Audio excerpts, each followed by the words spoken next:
La primera carta de Pablo a los Corintios, capítulo 1.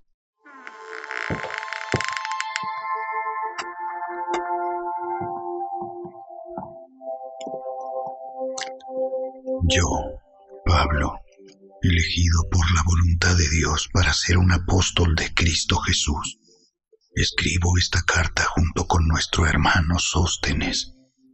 Va dirigida a la iglesia de Dios en Corinto, a ustedes que han sido llamados por Dios para ser su pueblo santo. Él los hizo santos por medio de Cristo Jesús, tal como lo hizo con todos los que en todas partes invocan el nombre de nuestro Señor Jesucristo, Señor de ellos y de nosotros.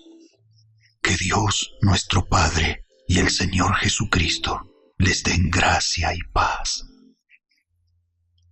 Siempre doy gracias a mi Dios por ustedes y por los dones inmerecidos que les dio ahora que pertenecen a Cristo Jesús. Por medio de Él, Dios ha enriquecido la iglesia de ustedes en todo sentido, con toda la elocuencia y todo el conocimiento que tienen.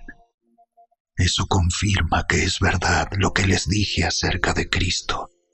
Ahora tienen todos los dones espirituales que necesitan, mientras esperan con anhelo el regreso de nuestro Señor Jesucristo.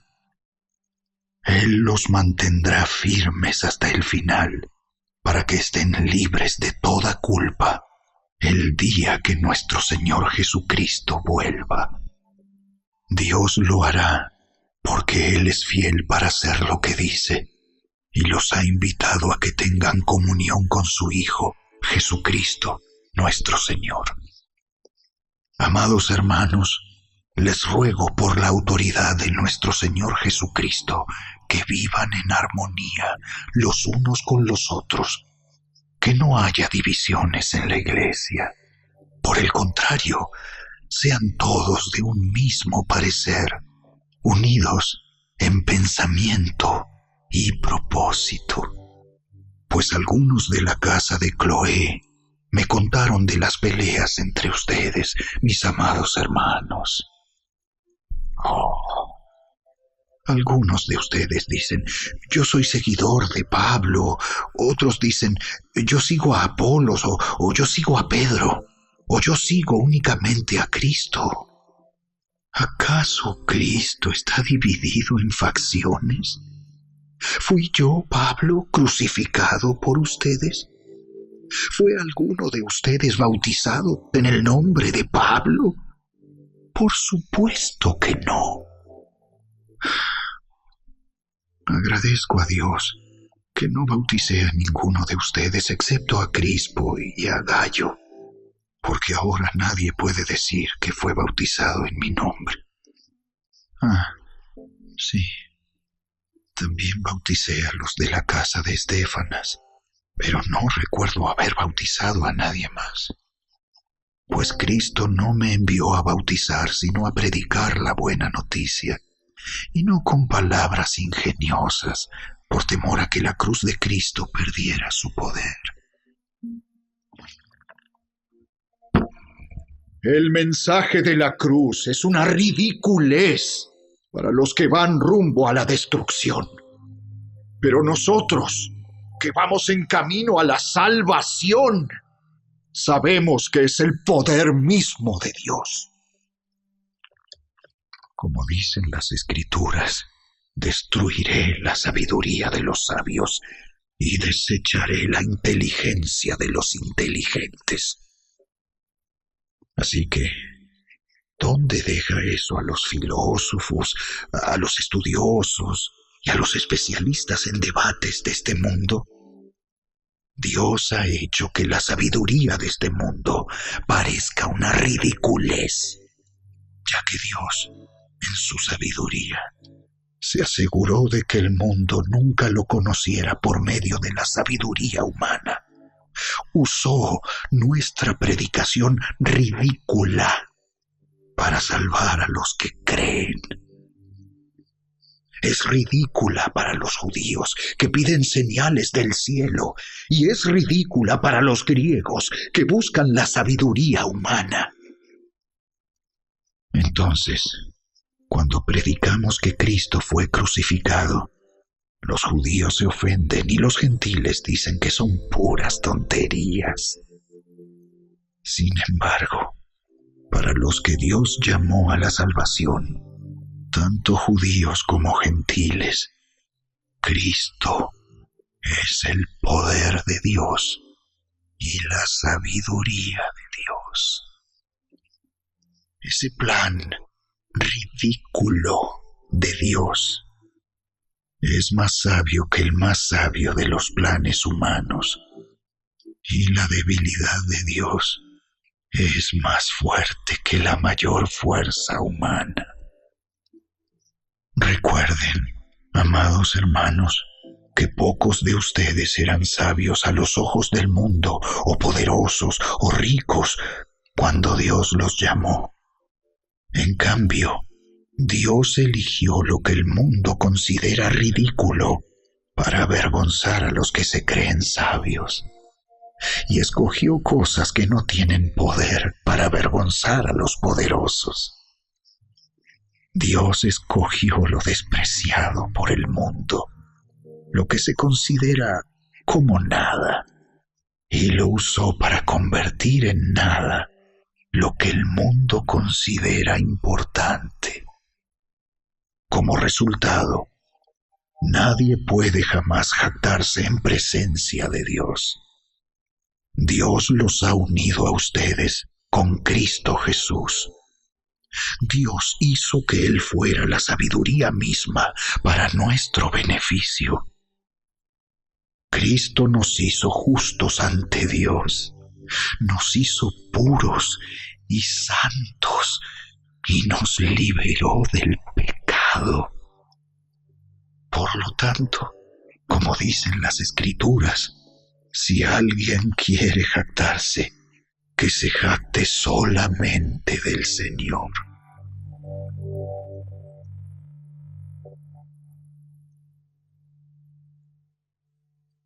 Capítulo 2. Amados hermanos, la primera vez que los visité, no me valí de palabras elevadas ni de una sabiduría impresionante para contarles acerca del plan secreto de Dios, pues decidí que mientras estuviera con ustedes, olvidaría todo excepto a Jesucristo, el que fue crucificado. Me acerqué a ustedes en debilidad, con timidez y temblor, y mi mensaje y mi predicación fueron muy sencillos. En lugar de usar discursos ingeniosos y persuasivos, confié solamente en el poder del Espíritu Santo. Lo hice así para que ustedes no confiaran en la sabiduría humana, sino en el poder de Dios. Sin embargo, cuando estoy con creyentes maduros, sí hablo con palabras de sabiduría, pero no la clase de sabiduría que pertenece a este mundo o a los gobernantes de este mundo, quienes pronto son olvidados. No, la sabiduría de la que hablamos es el misterio de Dios.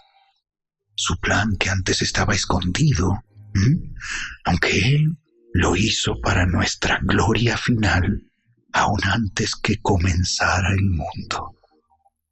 Pero los gobernantes de este mundo no lo entendieron. Si lo hubieran hecho, no habrían crucificado a nuestro glorioso Señor. A eso se refieren las Escrituras cuando dicen: ningún ojo ha visto, ningún oído ha escuchado, ninguna mente ha imaginado lo que Dios tiene preparado para quienes lo aman. Pero fue a nosotros a quienes Dios reveló esas cosas por medio de su Espíritu, pues su Espíritu investiga todo a fondo y nos muestra los secretos profundos de Dios. Nadie puede conocer los pensamientos de una persona excepto el propio Espíritu de esa persona.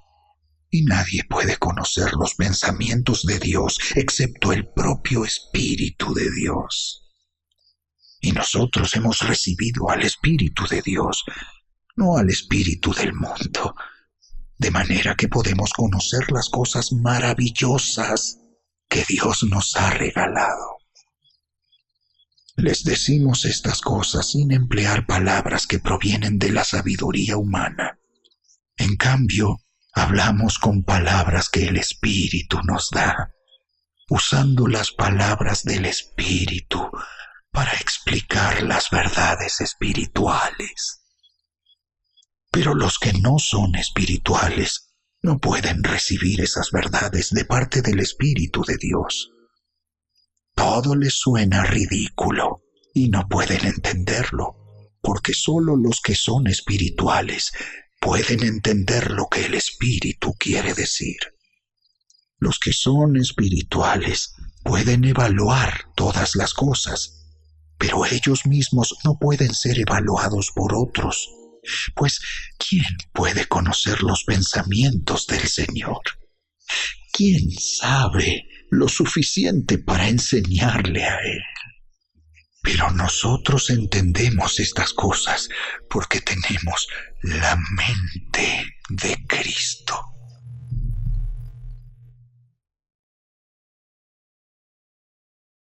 Capítulo 3. Amados hermanos, cuando estuve con ustedes, no pude hablarles como lo haría con personas espirituales. Tuve que hablarles como si pertenecieran a este mundo o como si fueran niños en Cristo. Tuve que alimentarlos con leche, no con alimento sólido, porque no estaban preparados para algo más sustancioso. Y aún no están preparados, porque todavía están bajo el control de su naturaleza pecaminosa. Tienen celos unos de otros y se pelean entre sí. ¿Acaso eso no demuestra que los controla su naturaleza pecaminosa? ¿No viven como la gente del mundo? Cuando uno de ustedes dice, yo soy seguidor de Pablo, y otro dice, yo sigo a Apolos, ¿no actúan igual que la gente del mundo? Después de todo, ¿quién es Apolos? ¿Quién es Pablo? Nosotros solo somos siervos de Dios, mediante los cuales ustedes creyeron la buena noticia. Cada uno de nosotros hizo el trabajo que el Señor nos encargó. Yo planté la semilla en sus corazones y Apolos la regó, pero fue Dios quien la hizo crecer.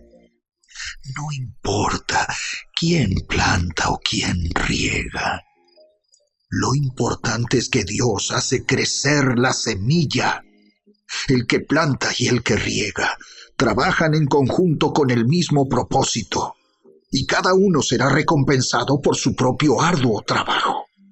Pues ambos somos trabajadores de Dios, y ustedes son el campo de cultivo de Dios, son el edificio de Dios. Por la gracia que Dios me dio, yo eché los cimientos como un experto en construcción.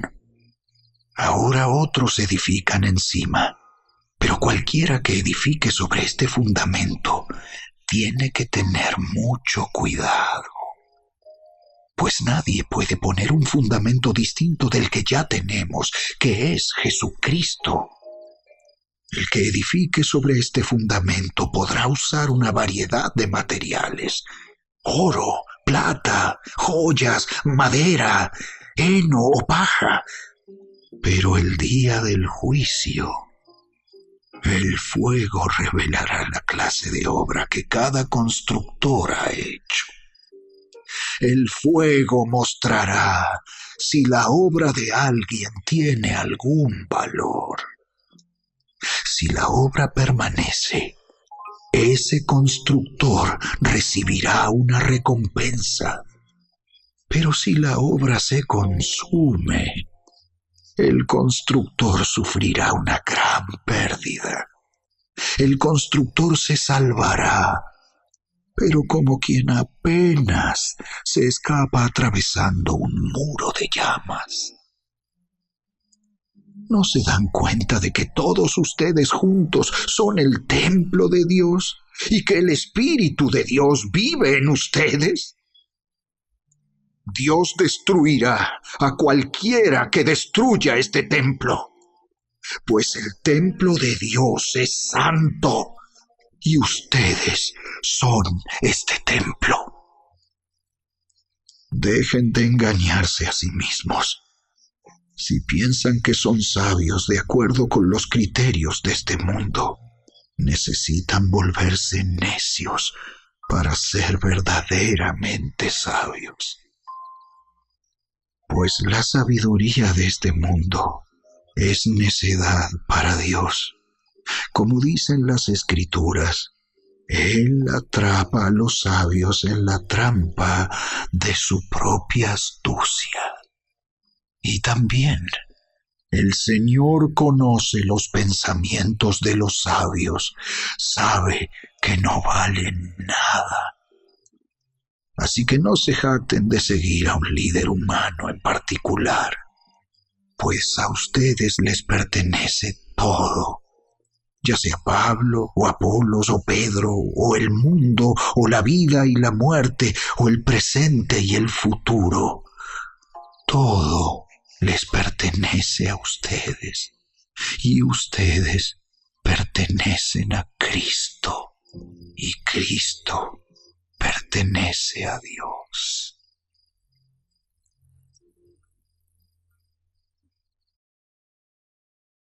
Capítulo 4.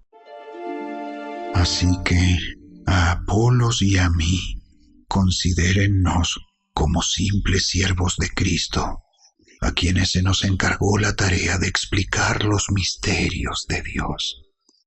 Ahora bien, alguien que recibe el cargo de administrador debe ser fiel. En cuanto a mí, me importa muy poco cómo me califiquen ustedes o cualquier autoridad humana. Ni siquiera confío en mi propio juicio en este sentido. Tengo la conciencia limpia, pero eso no demuestra que yo tenga razón. Es el Señor mismo quien me evaluará y tomará la decisión. Así que no juzguen a nadie antes de tiempo, es decir, antes de que el Señor vuelva, pues Él sacará a la luz nuestros secretos más oscuros y revelará nuestras intenciones más íntimas. Entonces Dios le dará a cada uno el reconocimiento que le corresponda.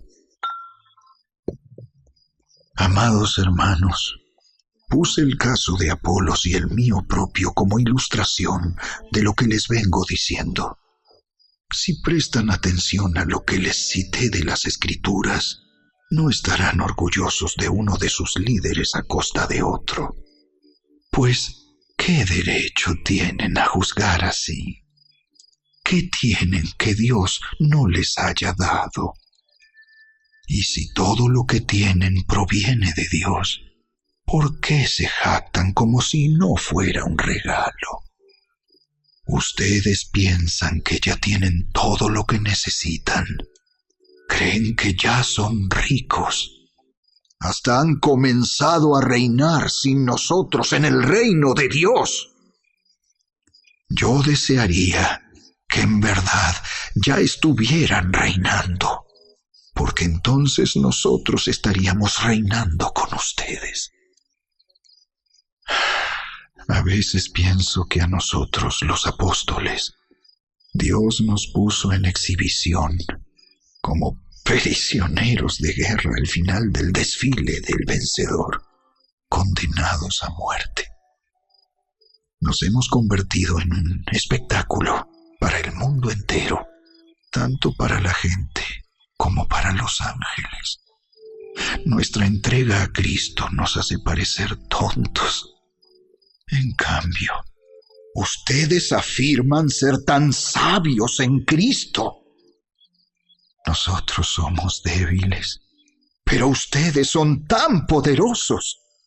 A ustedes los estiman. A nosotros nos ridiculizan.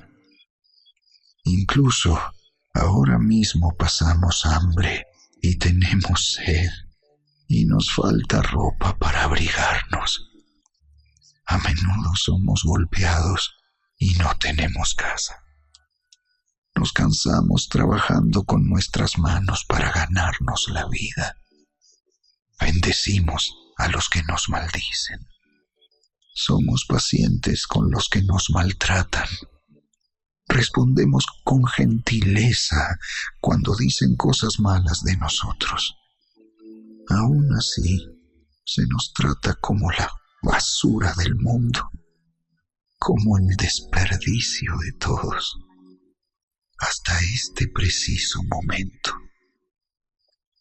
No les escribo estas cosas para avergonzarlos, sino para advertirles como mis amados hijos, pues aunque tuvieran 10,000 maestros que les enseñaran acerca de Cristo, tienen solo un Padre espiritual, pues me convertí en su Padre en Cristo Jesús cuando les prediqué la buena noticia.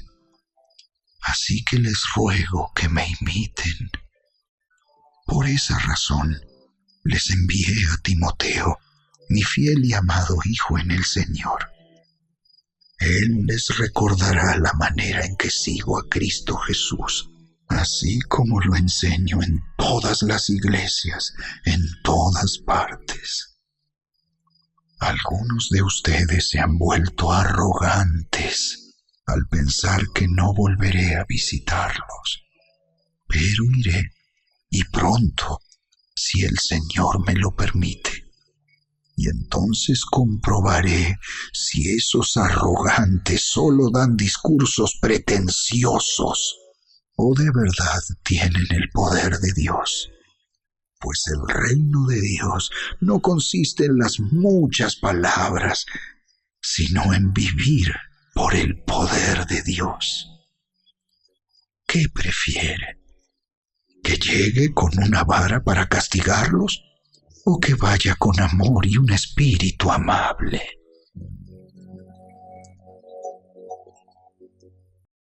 Capítulo 5. Me cuesta creer lo que me informan acerca de la inmoralidad sexual que hay entre ustedes. Algo que ni siquiera los paganos hacen. Me dicen que un hombre de su iglesia vive en pecado con su madrastra. Ustedes están muy orgullosos de sí mismos. En cambio, deberían estar llorando de dolor y vergüenza y echar a ese hombre de la congregación.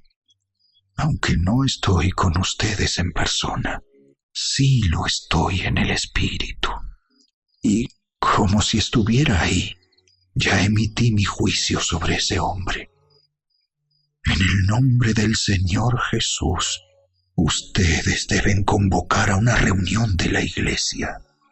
Yo estaré presente en espíritu, igual que el poder de nuestro Señor Jesús. Entonces deben expulsar a ese hombre y entregárselo a Satanás, para que su naturaleza pecaminosa sea destruida y él mismo sea salvo el día que el Señor vuelva. Es terrible que se jacten sobre dicho asunto. ¿No se dan cuenta de que ese pecado es como un poco de levadura que impregna toda la masa? Desháganse de la vieja levadura, quitando a ese perverso de entre ustedes. Entonces serán como una nueva masa preparada sin levadura, que es lo que realmente son.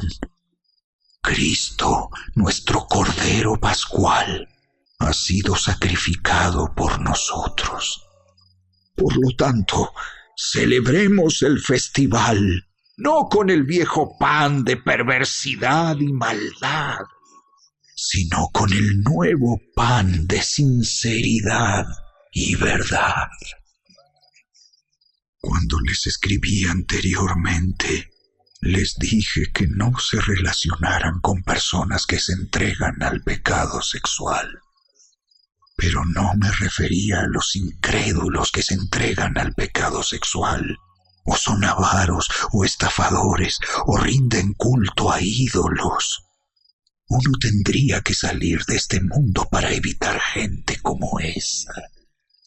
Lo que quise decir es: no se relacionen con ninguno que afirma ser creyente y aún así se entrega al pecado sexual, o es avaro, o rinde culto a ídolos, o insulta, o es borracho, o estafador.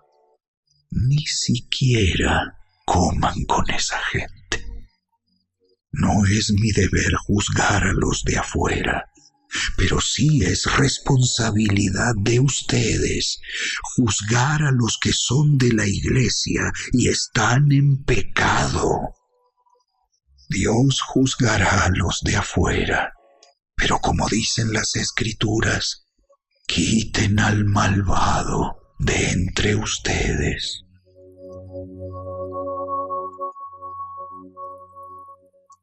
Capítulo 6. Cuando uno de ustedes tiene un conflicto con otro creyente, ¿cómo se atreve a presentar una demanda y a pedirle a un tribunal secular que decida sobre el asunto, en lugar de llevarlo ante otros creyentes? ¿No se dan cuenta de que algún día nosotros los creyentes juzgaremos al mundo? Y dado que ustedes van a juzgar al mundo, ¿no son capaces de resolver esas pequeñas cuestiones entre ustedes? ¿No se dan cuenta de que juzgaremos a los ángeles? Así que deberían ser capaces de resolver los conflictos comunes y corrientes que ocurren en esta vida. Si tienen conflictos legales acerca de tales asuntos, ¿por qué acuden a jueces que son de afuera y no son respetados por la iglesia? Digo esto para que se avergüencen. No hay nadie en toda la iglesia con suficiente sabiduría para decidir sobre esos temas. En cambio, un creyente demanda a otro, justo frente a los incrédulos. El hecho de que tengan semejantes demandas legales unos contra otros es en sí una derrota para ustedes. ¿Por qué mejor no aceptar la injusticia y dejar el asunto como está? ¿Por qué no se dejan estafar? En cambio, son ustedes mismos los que hacen lo malo y estafan aún a sus propios hermanos en Cristo. ¿No se dan cuenta de que los que hacen lo malo no heredarán el reino de Dios? No se engañen a sí mismos. Los que se entregan al pecado sexual, o rinden culto a ídolos, o cometen adulterio, o son prostitutos, o practican la homosexualidad, o son ladrones, o avaros, o borrachos, o insultan o estafan a la gente, ninguno de esos heredará el reino de Dios. Algunos de ustedes antes eran así, pero fueron limpiados, fueron hechos santos, fueron hechos justos ante Dios al invocar el nombre del Señor Jesucristo y por el Espíritu de nuestro Dios.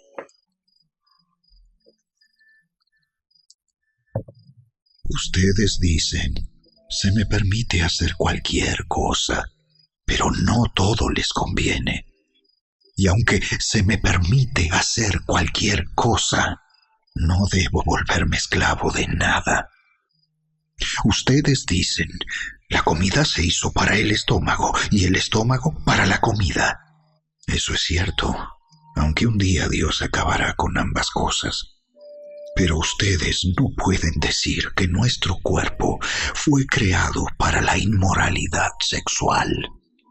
Fue creado para el Señor, y al Señor le importa nuestro cuerpo. Y Dios nos levantará de los muertos con su poder, tal como levantó de los muertos a nuestro Señor. ¿No se dan cuenta de que sus cuerpos en realidad son miembros de Cristo? ¿Acaso un hombre debería tomar su cuerpo, que es parte de Cristo, y unirlo a una prostituta? ¡Jamás! ¿Y no se dan cuenta de que si un hombre se une a una prostituta, se hace un solo cuerpo con ella? Pues las Escrituras dicen: los dos se convierten en uno solo. Pero la persona que se une al Señor es un solo espíritu con Él. ¡Huyan del pecado sexual! Ningún otro pecado afecta tanto al cuerpo como este, porque la inmoralidad sexual es un pecado contra el propio cuerpo. ¿No se dan cuenta de que su cuerpo es el templo del Espíritu Santo, quien vive en ustedes y les fue dado por Dios?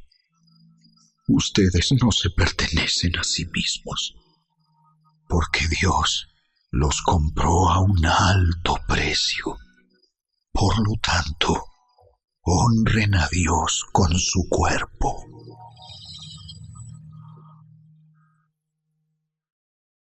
Capítulo 7.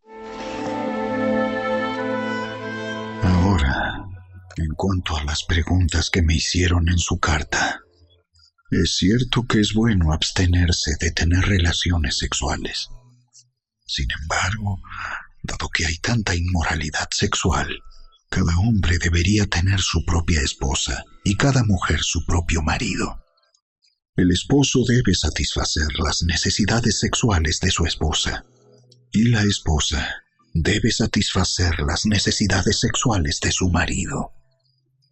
La esposa le da la autoridad sobre su cuerpo a su marido, y el esposo le da la autoridad sobre su cuerpo a su esposa. No se priven el uno al otro de tener relaciones sexuales, a menos que los dos estén de acuerdo en abstenerse de la intimidad sexual por un tiempo limitado para entregarse más de lleno a la oración. Después deberán volverse a juntar, a fin de que Satanás no pueda tentarlos por la falta de control propio. Eso les digo a modo de concesión, no como un mandato. Sin embargo, quisiera que todos fueran solteros, igual que yo. Pero cada uno tiene su don específico de Dios, unos de una clase y otros de otra. Así que les digo a los solteros y a las viudas, es mejor quedarse sin casar, tal como yo. Pero si no pueden controlarse, entonces deberían casarse. Es mejor casarse que arder de pasión. No obstante, para los que ya están casados, tengo un mandato que no proviene de mí sino del Señor.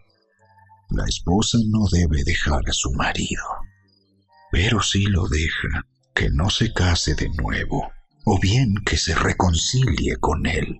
Y el marido no debe dejar a su esposa. Ahora me dirigiré al resto de ustedes, aunque no tengo un mandato directo del Señor. Si un creyente está casado con una mujer que no es creyente y ella está dispuesta a seguir viviendo con él, no debe abandonarla. Y si una creyente tiene un esposo que no es creyente y él está dispuesto a seguir viviendo con ella, no debe abandonarlo, pues la esposa creyente da santidad a su matrimonio y el esposo creyente da santidad al suyo. De otro modo, sus hijos no serían santos, pero ahora son santos. En cambio, si el esposo o la esposa que no es creyente insiste en irse, dejen que se vaya.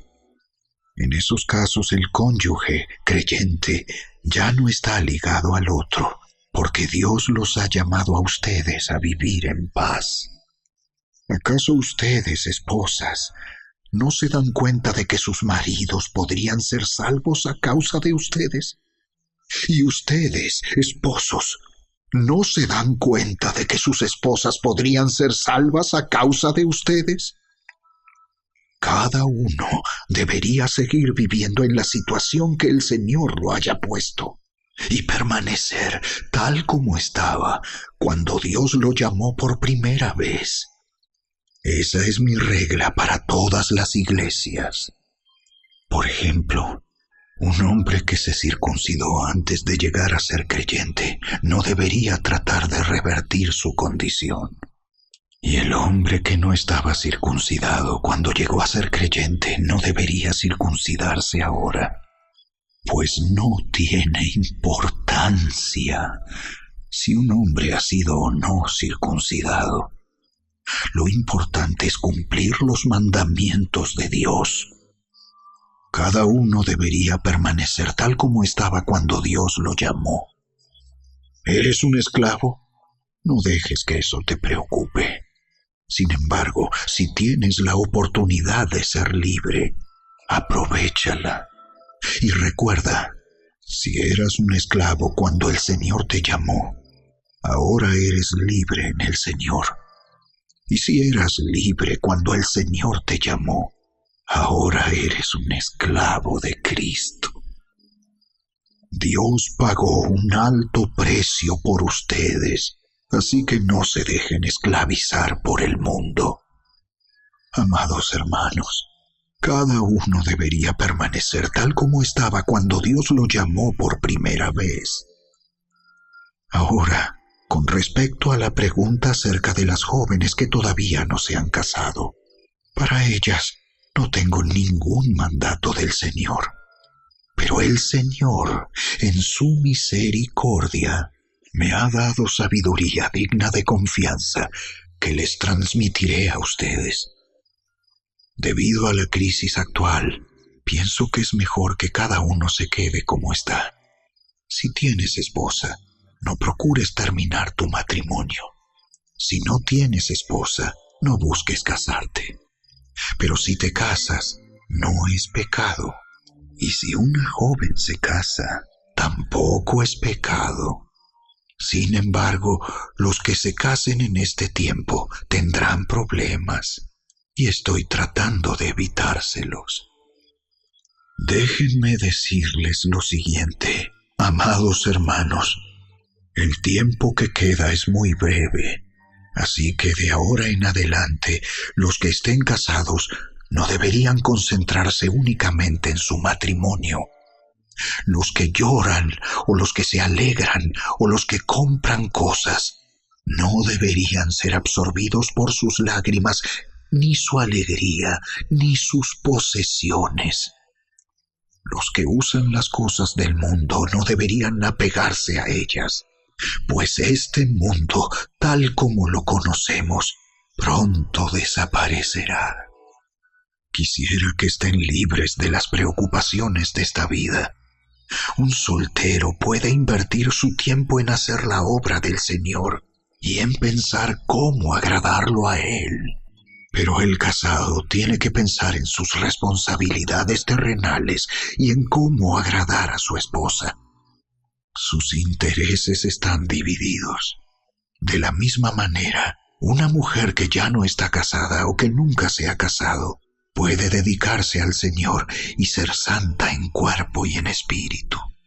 Pero una mujer casada tiene que pensar en sus responsabilidades terrenales y en cómo agradar a su esposo. Les digo esto para su propio beneficio, no para imponerles restricciones. Mi deseo es que hagan todo lo que les ayude a servir mejor al Señor, con la menor cantidad de distracciones posibles. No obstante, si un hombre piensa que está tratando a su prometida en forma impropia y que inevitablemente cederá a sus pasiones, que se case con ella como él desea, no es pecado. Pero si ha decidido con toda firmeza no casarse, y no hay urgencia y puede controlar sus pasiones, hace bien en no casarse. Así que el que se casa con su prometida hace bien, y el que no se casa hace aún mejor. Una esposa está ligada a su esposo mientras el esposo vive. Si su esposo muere, ella queda libre para casarse con quien quiera, pero solamente si ese hombre ama al Señor. Sin embargo, en mi opinión, sería mejor para ella no volver a casarse, y pienso que al decirles esto, les doy consejo del Espíritu de Dios.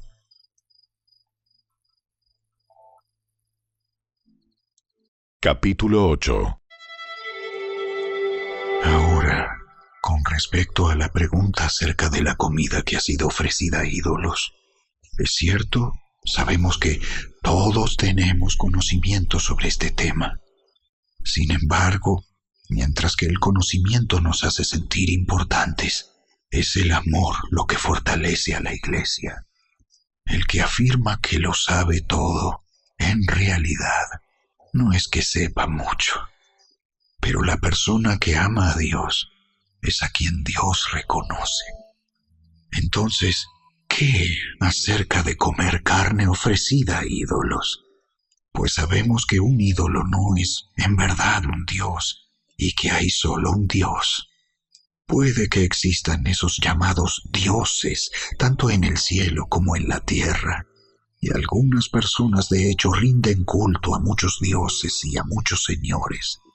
Pero para nosotros hay un Dios, el Padre, por quien todas las cosas fueron creadas y para quien vivimos.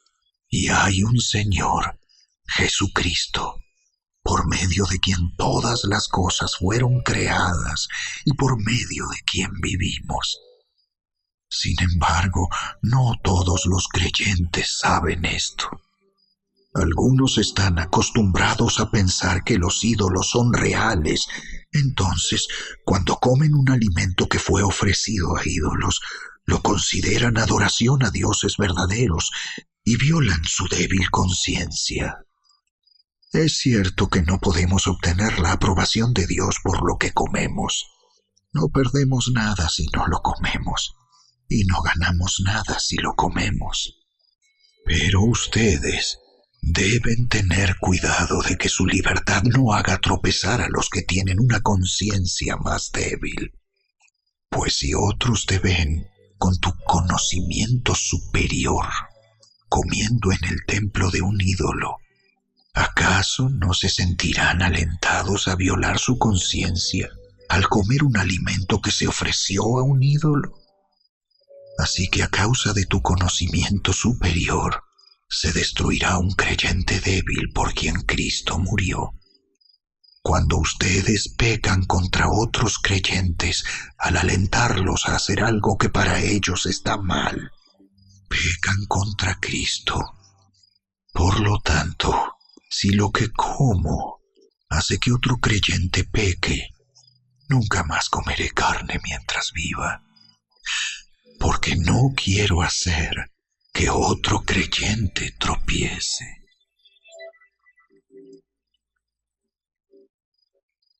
Capítulo 9. ¿Acaso no soy tan libre como cualquier otro? ¿No soy apóstol? ¿No he visto a Jesús nuestro Señor con mis propios ojos?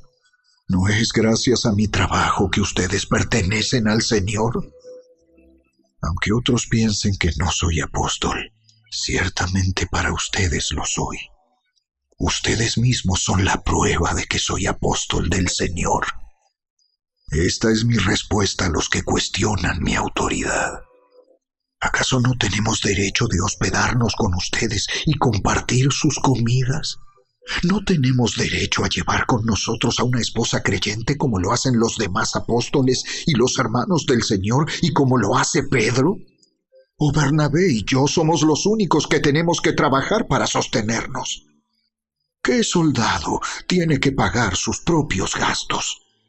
¿Qué agricultor planta un viñedo y no tiene derecho a comer de su fruto?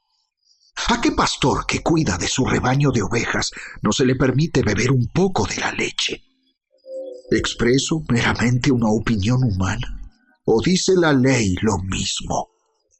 Porque la ley de Moisés dice: no le pongas bozal al buey para impedirle que coma mientras trilla el grano. ¿Acaso pensaba Dios únicamente en bueyes cuando dijo eso? ¿No nos hablaba a nosotros en realidad? Claro que sí. Se escribió para nosotros, a fin de que tanto el que ara como el que trilla el grano puedan esperar una porción de la cosecha. Ya que hemos plantado la semilla espiritual entre ustedes, ¿no tenemos derecho a cosechar el alimento y la bebida material? Si ustedes sostienen a otros que les predican, ¿no deberíamos tener nosotros aún mayor derecho a que nos sostengan? Pero nunca nos hemos valido de ese derecho. Preferiríamos soportar cualquier cosa antes que ser un obstáculo a la buena noticia acerca de Cristo. ¿No se dan cuenta de que los que trabajan en el templo obtienen sus alimentos de las ofrendas que se llevan al templo? Y los que sirven en el altar reciben una porción de lo que se ofrece como sacrificio. Del mismo modo, el Señor ordenó que los que predican la buena noticia sean sostenidos por los que reciben el beneficio del mensaje. Sin embargo, yo jamás me he valido de ninguno de esos derechos. Y no escribo esto para sugerir que es mi deseo comenzar a hacerlo ahora. De hecho, preferiría morir antes que perder mi derecho a jactarme de predicar sin cobrar. Sin embargo, predicar la buena noticia no es algo de lo que pueda jactarme. Estoy obligado por Dios a hacerlo. ¡Qué terrible sería para mí si no predicara la buena noticia! Si lo hiciera por mi propia iniciativa, merecería que me paguen, pero no tengo opción, porque Dios me ha encomendado este deber sagrado. ¿Cuál es entonces mi paga? Es la oportunidad de predicar la buena noticia sin cobrarle a nadie. Por esa razón, nunca reclamo mis derechos cuando predico la buena noticia. A pesar de que soy un hombre libre y sin amo, me he hecho esclavo de todos para llevar a muchos a Cristo. Cuando estaba con los judíos, vivía como un judío para llevar a los judíos a Cristo. Cuando estaba con los que siguen la ley judía, yo también vivía bajo esa ley. A pesar de que no estoy sujeto a la ley, me sujetaba a ella para poder llevar a Cristo a los que están bajo la ley. Cuando estoy con los gentiles, quienes no siguen la ley judía, yo también vivo independiente de esa ley para poder llevarlos a Cristo.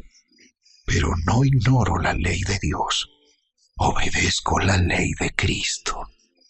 Cuando estoy con los que son débiles, me hago débil con ellos, porque deseo llevar a los débiles a Cristo. Sí, con todos trato de encontrar algo que tengamos en común, y hago todo lo posible para salvar a algunos. Hago lo que sea para difundir la buena noticia y participar de sus bendiciones. ¿No se dan cuenta de que en una carrera todos corren, pero solo una persona se lleva el premio? Así que corran para ganar. Todos los atletas se entrenan con disciplina. Lo hacen para ganar un premio que se desvanecerá. Pero nosotros lo hacemos por un premio eterno. Por eso yo corro cada paso con propósito. No solo doy golpes al aire. Disciplino mi cuerpo como lo hace un atleta. Lo entreno para que haga lo que debe hacer. De lo contrario, temo que después de predicarles a otros, yo mismo quedé descalificado.